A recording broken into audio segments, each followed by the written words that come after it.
All right, we're going to take a quick look at this Rhyne pick machine from Rhyne Floral Supply.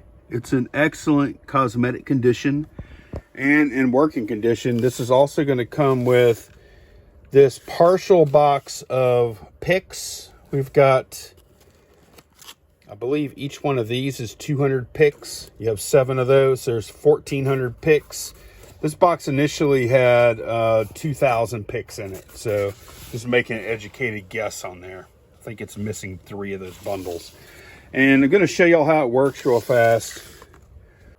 And we'll show y'all a demo of loading it. We have a few loose ones here. I think 5 of them. You see some of it sticks out the end there. And then the weight, you can see that real well, but the weight drops on top of it.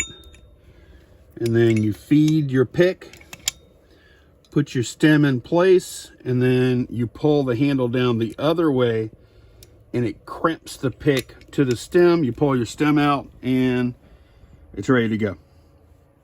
And then you can just do it again. Go ahead and do another one just for the heck of it. Show it feeding again. It feeds and then you go all the way over, crimps, and then you can pull the thing out and do it again. And thanks for watching.